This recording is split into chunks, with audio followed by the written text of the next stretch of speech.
Hello, everyone.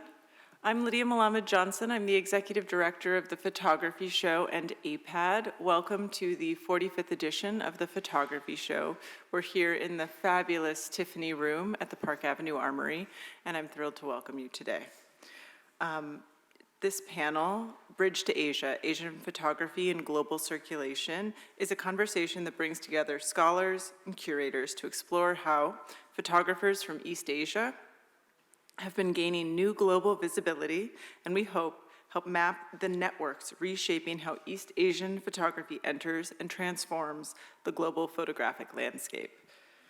I'm especially excited to be introducing this talk today because this panel came together over many months of emails, discussions, Zooms, but owes its initial conception to the Todi Circle, a photography fellowship I was lucky enough to attend last summer with Kim Jeong Eun,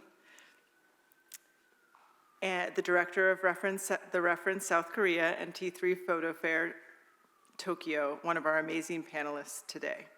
For that opportunity, we'd like to thank Bill Ewing, Mario Centario Worth, Richard Grosbard, the Muse Collection, Todd Brandau, and FEP. Kim Jeong Eun, it is a true pleasure to present this panel with you, and we thank T3 for their collaboration. We hope you'll enjoy the fair after this and join our gallery showcasing the very best in East Asian photography in the main drill hall after this conversation. Thank you so much. Enjoy.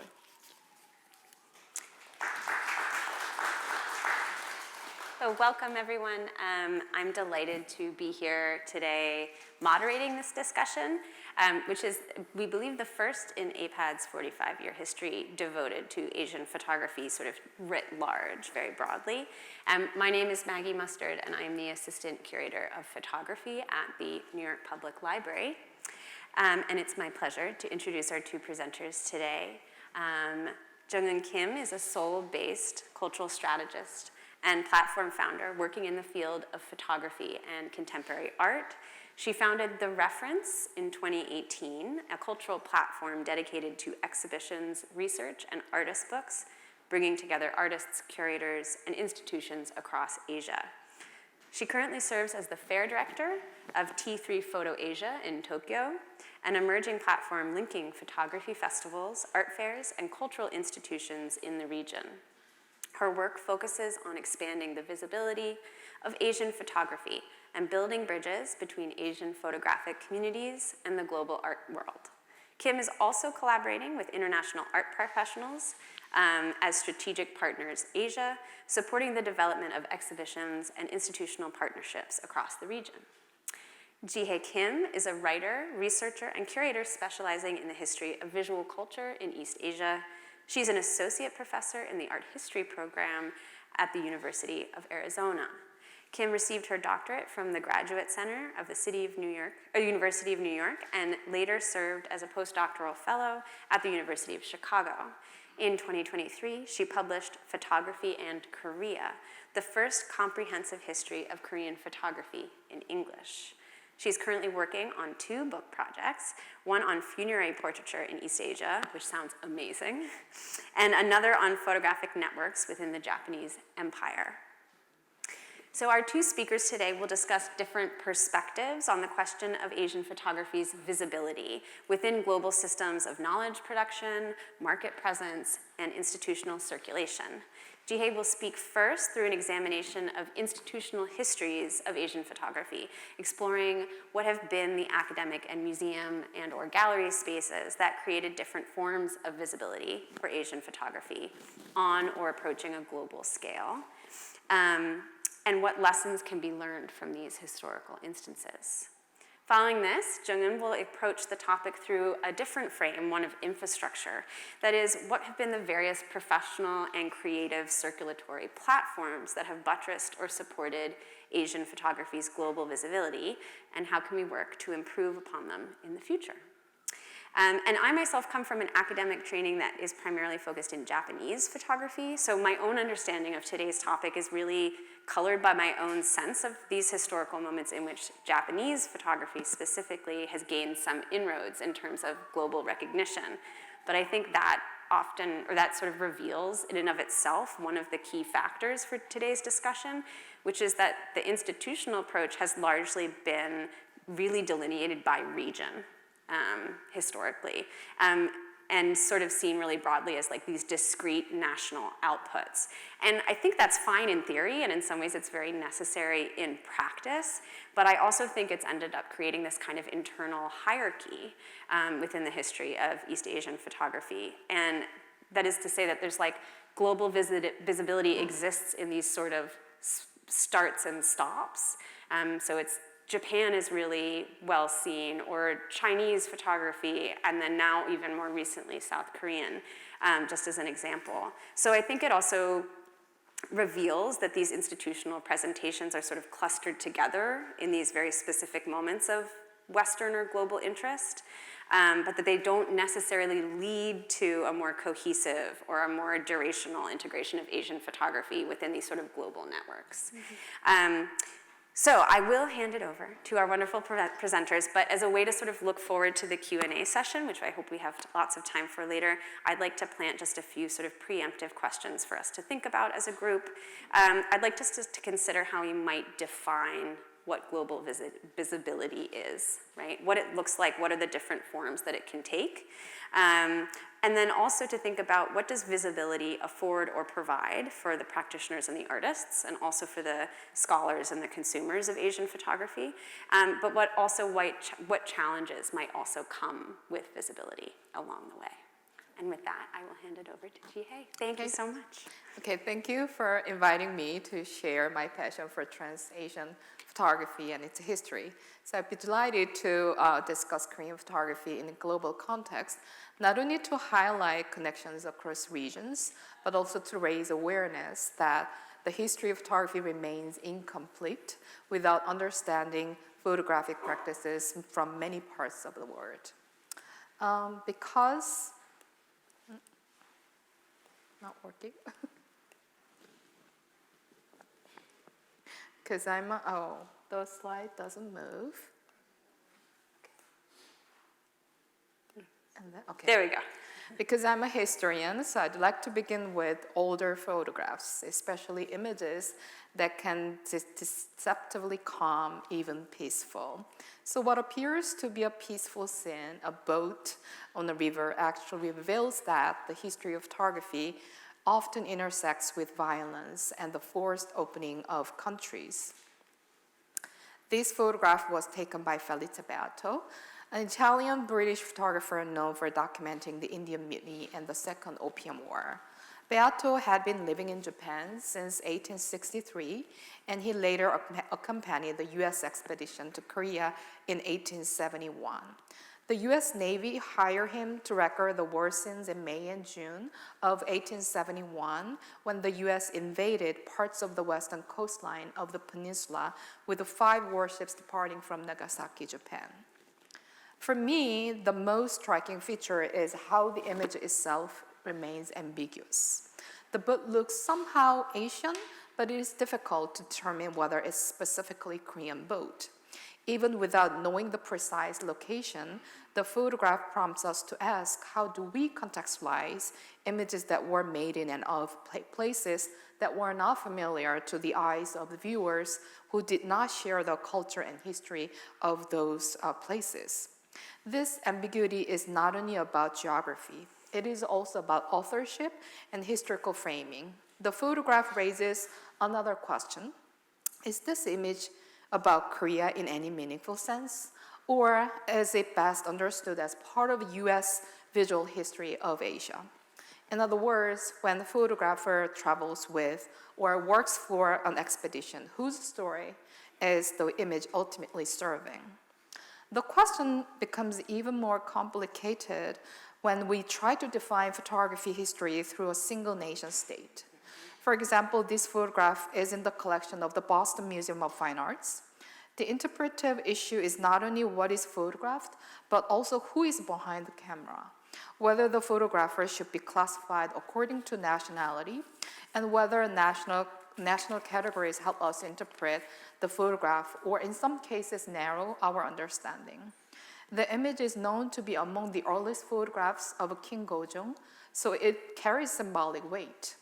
Yet what the photograph shows and what it does not show may not align neatly with modern boundaries of nation and culture. Now, if we shift from Beato to Lowell, we move from the logic of military expedition to logic of diplomacy. Percival Lowell, who is better known in the United States as an astronomer, nevertheless became a crucial figure in the history of Korean photography. In exchange of Lowell's courtesies to the Korean diplomatic mission to the United States in 1883, the king invited him to the peninsula the following year.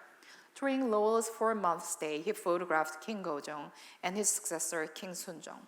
What I want to emphasize here is not simply the foreigners photographed Korean leaders. Rather, I want to emphasize the way photography becomes technology of relationships.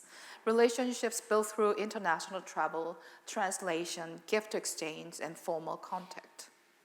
Photography was not only capturing scenes, it was also stabilizing a new visual order in which Korea was increasingly legible to global audiences. And indeed, the Korean photographs are held in major US institutions. These include photographs related to the Russo-Japanese war correspondent Jack London at the Huntington Library. They also include Princeton Theological Seminary collection of Samuel Austin Moffett, a pioneering Presbyterian missionary in Korea. There are also many anonymous photographs and picture postcards in the collection of the New York Public Library and also Harvard Museums. So at this point, we might ask, what does this accumulation mean? It means that Korean photography history cannot be traced only through one country's archives. It must also be traced through international circulation, through museums, libraries, diplomatic channels, and collectors.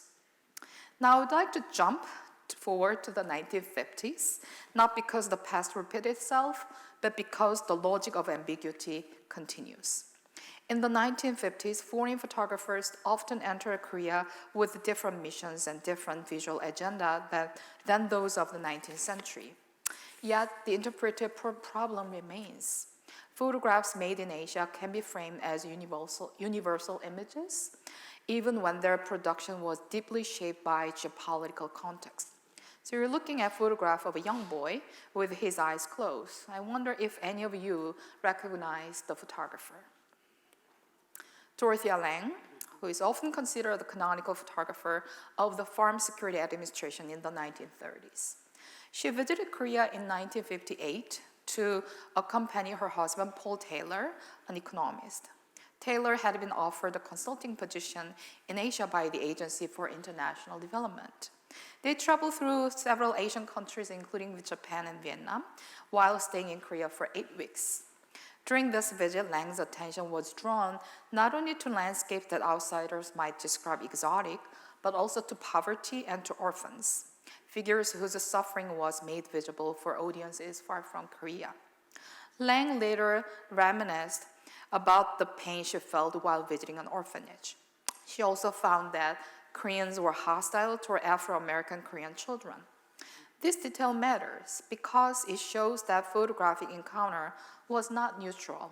It contained affect, misunderstanding, and social tension, things that the photograph alone may not fully communicate. Lange's close-up image of an orphan was used for the cover of the catalog for her major retrospective exhibition at the Museum of Modern Art in 1966. And yet, beyond its use as a cover image, the way John Joukowsky expedited the photograph offered no reference to Korea. So the photograph could circulate as if it were about suffering in general, not about Korea specifically. This is one of the central issues in thinking Trans-Asian photography history. The risk that local specificity gets erased. The photograph becomes portable, and portability sometimes means losing context. Now let's consider another possibility. It may have been the Korean War that brought the second wave of foreign photographers to the peninsula. Along with the war correspondent, the United Nations Korean Reconstruction Agency, often called UNCRA, dispatched Joseph Breitenbach as chief of still photography. Breitenbach stayed on the peninsula for 1 year. His photographs of a Korean mother selling groceries in Busan was included in the Family of Mon exhibition in 1955. And as you know, Edward Steichen exhibited photographs without consistently providing notes on the photographer's name or the title. So again, we face tension between universal claims and local realities. The image is undeniably rooted in a specific place, Busan, post-war life. But the curatorial framework encourages viewers to see it as representative of humanity rather than as testimony of a particular society. Breitenberg exhibited his photographs of Korea in the Limelight Gallery in New York in 1954. His exhibition titled Korea was also the gallery's first exhibit when Helen G. opened the gallery in Greenwich Village. At this point, I want to ask, how does the gallery environment shape meaning? What images are shown in New York, they do not only travel geographically, they also change roles. They move from evidence to interpretation to art objects. Korean photographers, meanwhile, capture the war-torn country as well. But their practice often did something that foreign photographers could find harder to do. They visualized not only devastation, but also resumption of everyday life. That is, they documented post-war resilience in ways that were connected to how people lived, negotiated, and rebuilt in the everyday. And now let me connect this to a major international exhibition, The Family of Mon. As many of you know, the exhibition opened during a very critical moment in the Cold War, around the time of Bandung Conference. The exhibition traveled to Korea with the aid of the US Information Agency. I want to highlight how this mattered for Korean photographers' aspirations, interest in street photography, universal humanism, and the idea that photographs could be exhibited in major art museums. So, The Family of Mon is not just an exhibition that included Korean images. It functioned as an international model, almost a visual policy, through which Korean photographers could imagine their work entering global cultural institutions. It was about 5 decades after the Limelight Gallery exhibit that an exhibition devoted to Korean photography appeared in Chicago, followed by Houston Photo Fest in 2000 and 2004. Then after the Chaotic Harmony exhibition in 2010, the most recent US exhibition of Korean photography was Wonders at Witness at the Center for Creative Photography in 2023. So this 21st century exhibition in the United States featured works only by Korean nationals. That raises a question about the boundary of Korean photography. Is Korean photography defined by nationality, by geography, by language, by style, or by shared historical experience?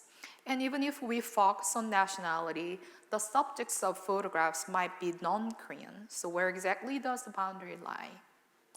Now, I want to turn my own work not as a personal story for its own sake, but as an example of how academic programs can respond to these dilemmas. After I began working at the University of Arizona in 2019, I made an effort to diversify the curriculum on the history of photography by launching an Asian Photography Symposium series in collaboration with the Center for Creative Photography. The series began with nation-based topics, starting with photographic practices in Korea and Taiwan. Later, we expanded to Southeast Asia. Then last year, we addressed Asian American photography. I also organized a symposium on Korean photography at the Victoria and Albert Museum in 2023. The participating scholars, curators, and photographers learned from one another about diverse trajectories of photographic practices across Asia.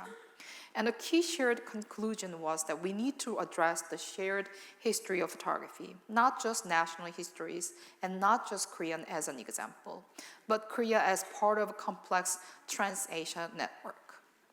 In addition, I had the pleasure of discovering an active network of photographers in Asia through research into international photography contests that started in the 1960s. Korean materials from that time period, the names of Singaporean, Malaysian, and Vietnamese photographers appear more frequently than those of any other region, especially in connection with efforts to globalize Korean photographic scenes. So here I want to highlight the globalization is not one way. It involves networks, contests, institutions, and collaborations that allow photographers to test themselves against international standards and global audiences. The establishment of the Federation of Asian Photographic Art also signaled an era of active collaboration and exchange programs among photographers across the region. At the same time, the organization's member countries were expected to belong to anti-communist bloc. That reminds us that even cultural exchange is never fully detached from geopolitical realities. Now to move toward the final part of my talk, I want to propose a slightly different angle. Rather than focusing solely on photographs of Korea or Asia made by Western photographers, I think it's more valuable to explore the desire of local photographers to experiment with photographic aesthetics, to ask not only what the camera recorded, but what the photographer wanted to do with the image. When we look at photographs by Sergio Raleigh from Chile, Fan Ho from Hong Kong, and Han Young-soo from Korea, and compare how they experimented with a similar photographic style in the 1950s, it suggests multiple routes for expanding the scope of photography history. The story is not just about which country influenced which other country. It is also about shared visual problems, shared aesthetic interest, and the circulation of a style as a kind of international language. So in many ways, this is where Trans-Asian becomes more than geography. It becomes a method, a way of tracing connections across styles, genres, institutions, and historical pressures. The upcoming exhibition at Tate Modern, created by Charmaine To, will address this global aspect of a photographer's shared desire for fine art. And of course, we must also acknowledge that this desire is reflected through colonialism. Local photographers often work within, sometimes against colonial structures. They experimented with pictorialist aesthetic while foregrounding local color and subjects. Yet, the very need to foreground local color could be shaped by colonial expectations and colonial rule. So the aesthetics of desire and the aesthetics of constraint can coexist in the same image. To conclude, I look forward to seeing more exhibitions and photography events that try to fill the gaps within the current history of photography, especially gaps created by over-reliance on national categories or over-reliance on Western curatorial framework. I also hope that exposure to diverse photographic practice will inspire scholars, curators, and photographers to engage in more dynamic conversation about photography, one that treats images not simply as records, but as historical negotiations. Thank you.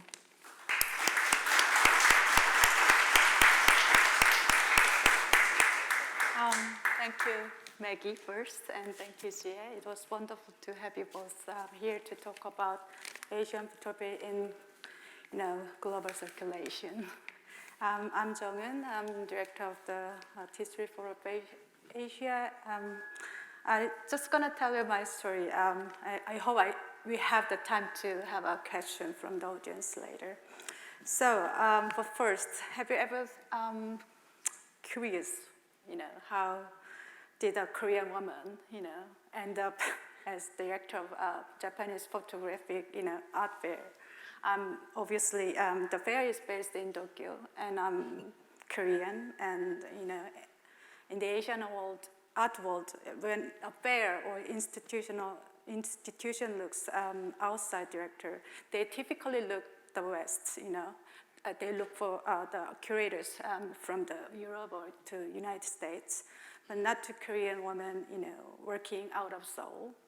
So the question was, to me, very real. When I look back, and the answer goes back to 2007. I started this magazine, Ian. This is Asian Art Photography magazine, co-published with the Japanese publisher Foil. It was translated from Korean, Japanese, and English at the time. But more important than the format of the magazine, the question behind it was why Asian photography not visible. From a Western perspective, East Asia often appeared as a single image, and the image usually about Japanese photography, I think. For me, this was not only a matter of representation, but a question of identity. So at the time, this was still my intuition, but nearly 20 years later, I feel that this question is becoming a structure. That is what brings me to this moment today. So Jeehey has shown us that Asian photography has deep roots and has already been part of global circulation. But here we should think about what it has lacked is not history, but what it has lacked is a framework that connects these moments into a visual field. For example, from the 1920s through the 1970s, Korean art photography advanced in fragments, and it's shaped by colonial rule, Korean War and division, and there were dictatorship for certain times and periods. So many artists, photographers, they were very serious, and they did ambiguous work, but without continuity. So no shared archive, no institution to hold the chain. That breaks, compounds the late arrival of a public institution. As you might know, Japan established the Tokyo Photographic Art Museum, known as TAP Museum, in 1995. Korea's first public museum, Photosema, you're just seeing the picture of the installation. This museum opened last year. So there are 30 years apart. So Photosema spent 10 years in preparation, surveying over 2,060 Korean photographers, collecting more than 20,000 works before opening this museum. So in those 30 years, the work was carried by Museum Hanmi. It is a private museum institution established in 2003 under the vision of director Song Young-suk. She was also herself a photographer. She began collecting Korean photography in 1990s. Before any public institution thought to do so. What she built was not simply a private museum. She created the first institution in Korea to systematically collect and research the full arc of Korean photography, from the royal court photographs of the Joseon dynasty through the modern and contemporary periods. So the history that state has not yet sought to hold. She held it. The chain, the colonial rule, war, and division, this kind of broken things, she worked to repair it through images. Museum Hanmi was a private solution to a structural absence. This is what I can see it. And Photosema is becoming its public successor. But institutions alone are not enough. A museum can collect, preserve, and research. What we cannot do is put work into the hands of collectors, create the market conditions that allow artists to keep working or building the cross-regional connections that circulate requires. That is where a fair comes in. And that was exactly the question Iiro Hayami-san, he is the founder of T3 Photo Festival, brought to me. He had built a festival site first, 7 years ago. The critical discourse, the programming, the community of researchers and curators, all of it was working. What was missing was the market. And he asked me to build it. So my answer was T3 Photo Asia. This is a structure designed to hold both research and markets, history and circulation, the conversation and transaction in the same space at the same time. T3 Photo Asia asks what needs to be connected, not the question of what can be sold. It resonates, it rotates the host country. The first year we hosted Korea, and the next year Taiwan, and this year we are looking for the China, because no single nation frame can hold the complexity of Asian photography. The platform itself must move rather than presenting countries separately. I wanted to create exhibitions that build connections across generations, across borders, across histories, and that have never been placed in the dialogue before. Asian photography has been developing in parallel, but in isolation. The question I kept asking was, what happens when you place these histories in the same room? The question led to two formats: masters for the histories that have not yet been connected. Discover New Asia is for the generation that is making new connection in the real time. So this is the image of the Maruka collection. In the first edition, Master placed Japanese post-war photography in the 90s in the dialogue with Korean photography from the same decade. Same moment, two different responses. Japan moved toward subjectivism and formal experiments. Korea moved forward realism and social witness. I say Lee Moon-sik alongside Ken Do-mon, not two photographers on display, but a comparative research proposition. So why did two photographic cultures shaped by the same post-war condition but move in such different direction? This was made possible through the Maruka collection, a private Japanese collection founded in 2010, focused on photography from the pre-war through the 1990s, with a particular attention to avant-garde movements and women photographers overlooked in conventional histories. So vintages, vintage prints rarely circulate through art fairs. It's fragile, specialized, held in private hands. Working with the Maruka collection allowed us to bring the materials into fair context for the first time, creating a reading history that international structures alone could not have produced. That is what platform does.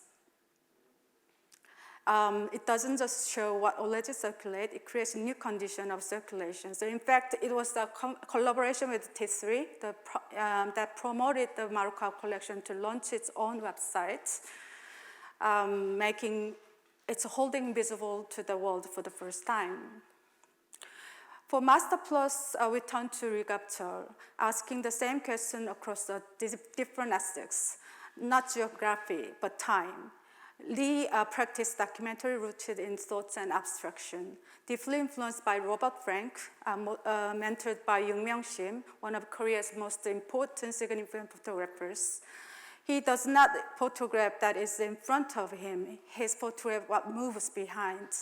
Han is the meaning of accumulated sorrow without a single cause. Ki is the meaning of energy that moves through land and community.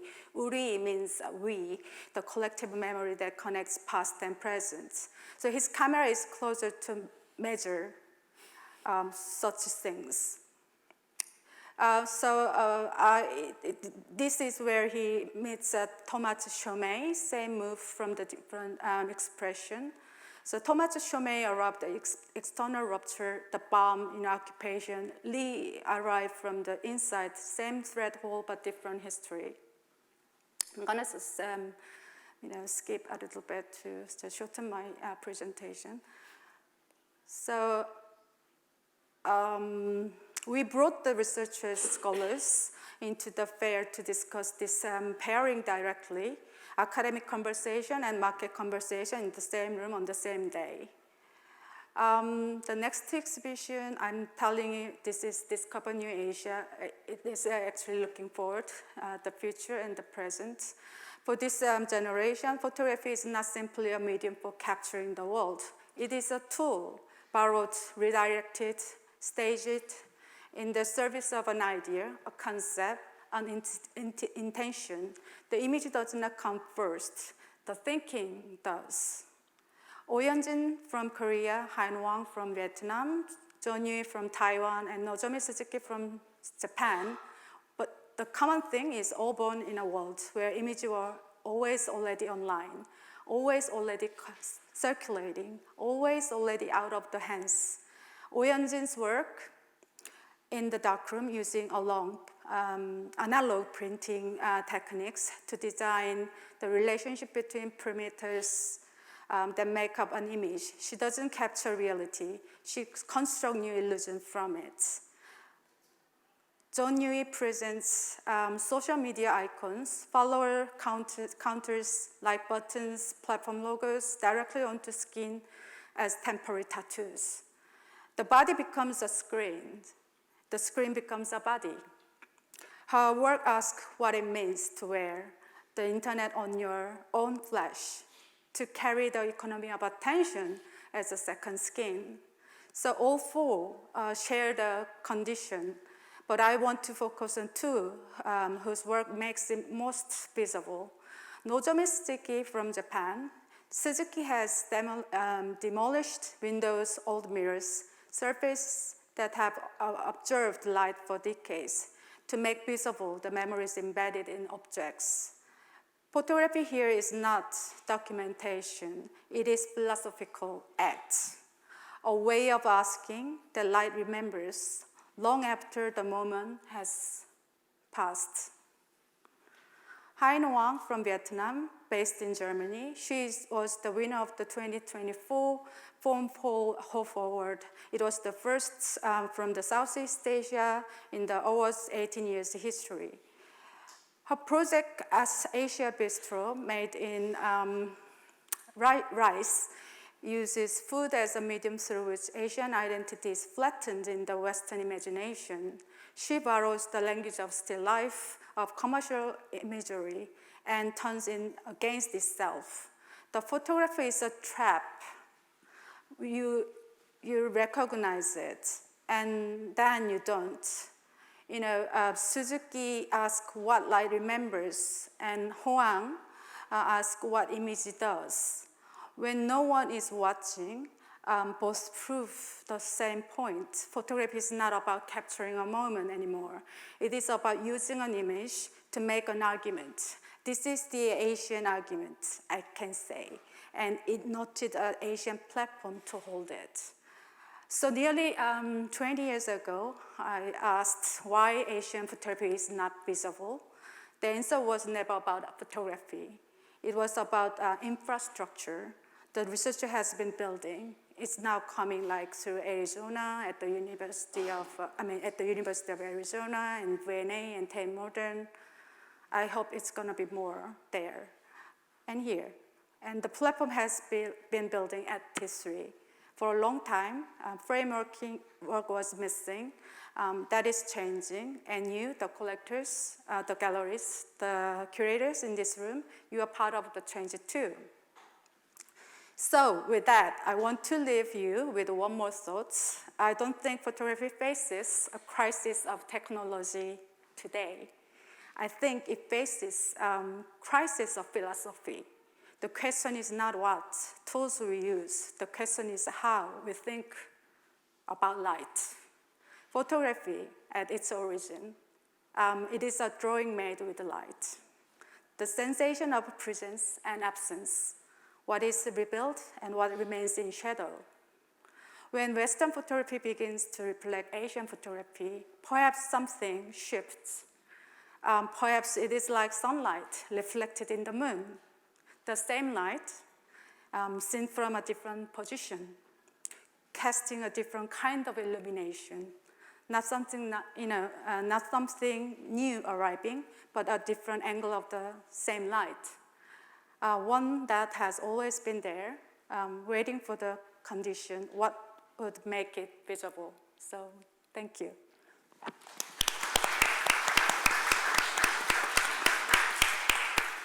Thank you both so much. I just learned so much, it's amazing. I have lots of questions, but I think because we have about 5 minutes left, I'd rather throw it over to the audience and have your wonderful questions first. So please, I think there's a mic that will go around if anyone has a question to start off the discussion.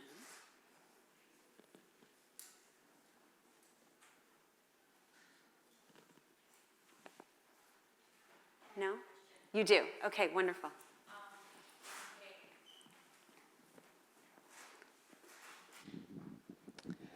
I'm Korean born and raised and educated and even got a job before I came country at 1985. Been here for 41 years, I think. It's just recently I'm starting to focus on the photography, although my background is in graphic design and creative director's kind of side. All of a sudden, I'm in the photography, then I found that the Korean photography doesn't have that much of visibility in this, not just America, overall. And as you guys said, that when you go to Paris Photo, then there are only French and Japanese. I'm sorry about the Americans even. And here, this is the first time me seeing the Korean gallery here, and only one dot press. As I'm being into photography more seriously at my late age, and I'm starting to also keep hearing about the young photographers in Korea that asking for some visibility in the world decision. And I think, especially you're talking about how to create a framework. So I'm curious, what kind of framework you're really working on it? Because for the young, upcoming ones, they need more support.